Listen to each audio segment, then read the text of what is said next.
nous, le groupe Ankazoom, on a décidé de démarrer notre diagnostic à partir d'un contexte historique de la ville. On a décidé de partir de là pour faire notre diagnostic. Donc on a vu que c'est l'architecte Gilbert Veil qui en 1954 a fait un plan d'urbanisme de la ville d'Aix. Et il a décidé de le rendre public en 61. Donc pour lui, la logique, c'est pour Aix qu'il faut s'étendre vers l'ouest. Et donc c'est là que l'adjudant Canyon est créé, sur un bidonville à l'époque, et avec la logique de lui rendre le quartier attractif, avec de grands axes de circulation tout autour, et une logique aussi de grands ensembles, puisqu'à l'époque c'est surtout l'essor des banlieues qui met en place. Sauf que c'est une logique aujourd'hui qui est contrastée, puisque la réalité, on peut voir qu'elle est différente. Au niveau de la localisation d'abord, c'est un quartier qui est aujourd'hui très pollué et isolé. On vous l'expliquera plus en détail. Et c'est aussi un quartier renfermé sur lui-même, c'est-à-dire que de l'extérieur, on ne peut pas vraiment voir à quoi ce quartier ressemble, puisque ce sont des assez grands immeubles qui nous cachent un peu la vue. Ensuite, la population, il y a beaucoup d'étrangers qui sont venus, notamment beaucoup d'immigrants. Il y a aussi une situation sociale qui, on a vu, est assez difficile. Par exemple, il y a 37,9% de la pauvreté d'Aix-en-Provence qui est regroupée dans Canyan. Et donc, il y a déjà ces données-là, plus le fait que ce soit anciennement un bidonville, qui renforce vraiment une idée, en tout cas de l'extérieur, fausse ou vraie, mais en tout cas une idée que ce soit un quartier quand même assez pauvre. Et c'est donc cette concentration de précarité, avec 44% de la précarité de la ville d'Aix qui est regroupée dans le Canyon, un quartier aussi enclavé et plus ou moins dégradé, qui renforce l'idée d'une insécurité pour ses habitants socialement. On a donc deux grands secteurs qui sont mis en avant et qui sont étroitement liés à l'idée de l'identité du quartier. C'est d'abord la mobilité et d'une autre part les espaces publics. Donc moi je vais vous parler de la mobilité. Nous tout d'abord, en tant qu'étudiants en gestion urbaine ici, on a l'habitude de se déplacer dans le quartier à pied. Et dès le début, dès l'année dernière, dès notre arrivée, on s'est rendu compte que c'était un peu mal organisé. Puis les travaux ont commencé, là on s'est même rendu compte que pour le piéton ça pouvait être presque dangereux. Et en fait de manière générale on se rend compte que la ville est très très bien desservie, que ce soit par le train ou par cette couronne de grandes voies qui relie les autoroutes, les départementales ou les nationales. Il y a énormément de voitures qui passent, qui traversent la ville d'Aix, ça fait 125 000 voitures par jour, et du coup ces voitures et cette couronne de grandes voies apportent forcément beaucoup de pollution. Et on se rend compte qu'en Canyon est vraiment entouré d'un nuage de pollution. Et les voitures apportent aussi une nuisance sonore qui du coup dénigre encore un peu le quartier dans le Canyon. Par ailleurs, la ville est occupée d'un service de transport en commun et les bus sont très peu fréquentés parce qu'il a beau exister, au final il n'y a que 7% d'occupation dans les bus. Dans le quartier, on retrouve vraiment l'enclavement dont parlait Loris, parce qu'on se rend compte que la circulation se fait vraiment autour de ces grands axes-là et que l'intérieur du quartier en lui-même est moyennement ou très peu fréquenté.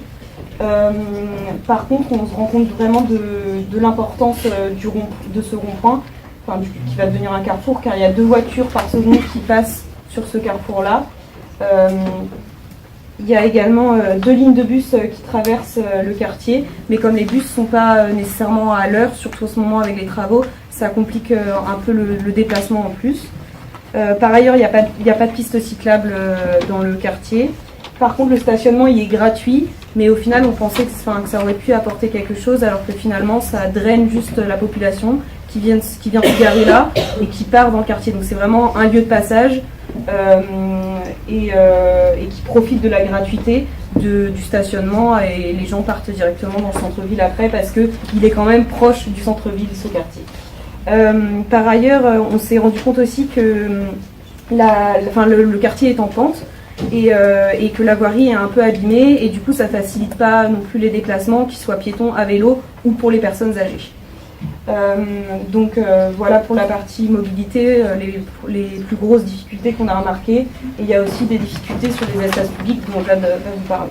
Donc nous, au début, quand on a observé le quartier, l'image qu'on avait au début du quartier, c'était un quartier assez peu attractif, qui paraissait pas très vivant, il n'y avait assez peu d'espaces publics. Et au fur et à mesure de notre étude du quartier, donc on s'est rendu compte qu'en fait les espaces publics, ils étaient adaptés à la vie du quartier. C'était du commerce de proximité, donc comme le Super U, une pharmacie, la poste. Parce qu'en fait, la plupart du quartier est occupé par des espaces privés, donc des résidences, des HLM, et donc tous ces services, ces espaces publics, ils sont adaptés à la vie des habitants et ils ne sont pas adaptés à des personnes extérieures qui voudraient venir dans le quartier. C'est pas des services exceptionnels qui rendraient attractif le territoire. Ensuite, on a observé que cet espace public, il n'était pas bien mis en valeur. Et que aussi l'espace n'était pas adapté à des personnes qui pouvaient être plus âgées ou qui voulaient profiter du quartier parce qu'il n'y a pas de mobilier urbain ou très peu. Et la voirie est donc détériorée, comme l'a dit Thaïs. Il y a des espaces assez sales. Les trottoirs sont un peu larges. Et donc c'est pas adapté à la mobilité piétonne. Et on a observé aussi que, par le biais de cette carte, qu'il y avait dans l'espace public, il y avait un sentiment d'insécurité, qu'il était donc sale, dégradé. Et donc même les habitants ne se sentent pas vraiment à l'aise, comme on voit sur la carte. Et ce qui est assez paradoxal parce qu'il y a le commissariat quand même juste à côté, alors que dans ce quartier, les gens se sentent vraiment, il y a vraiment un sentiment d'insécurité. Et donc l'évolution on pense qu'il y aura sûrement une évolution de cet espace public avec le BHNS, donc c'est ce que va vous expliquer Florent. Je vais vous parler du désenclavement par le BHNS. À travers le diagnostic, on a relevé 3 grands thèmes: l'identité du quartier, la mobilité des espaces publics. Et d'abord le désenclavement à partir de l'identité du quartier.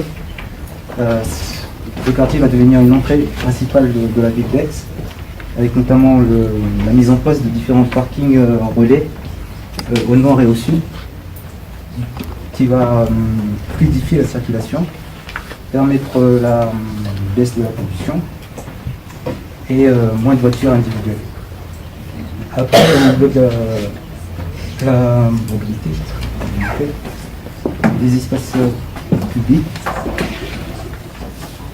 Les espaces publics, c'est l'agrandissement des voies, des strates, différents strates qui sont agrandis. Il y aura une voie en fait spécifique pour le bus, pour la voiture, pour le moto, donc ce sera plus fluide. Et du coup, il y aura ça. En fait, il y aura plus de passages piétons aussi sur ce secteur-là, et donc ça permettra aussi des échanges nord-sud sur le territoire d'Ancagnan. Les allées seront également plus larges, il y aura également plus de verdure, donc ce sera plus agréable pour le piéton pour n'importe qui de s'y déplacer. Et comme grâce au parking relais, on espère avoir moins de trafic, donc il y aura aussi une baisse de la pollution logiquement. Par contre, on se rend compte que le BHNS sera surtout sur l'avenue de l'Europe, et que par exemple les différentes strates, la strate vélo de la route, la piste cyclable ne s'enfoncera pas dans le quartier. Donc est-ce que ça va réellement désenclaver le quartier? C'est les questions qu'on se pose. Est-ce qu'il ne faudrait pas aller un peu plus loin? Mais en tout cas, c'est sûr que c'est un premier pas vers la réhabilitation d'un quartier, vers qu'il soit plus beau, plus agréable, plus vert. Donc il se deviendra forcément plus attractif après, peut-être pas assez. Merci de votre attention.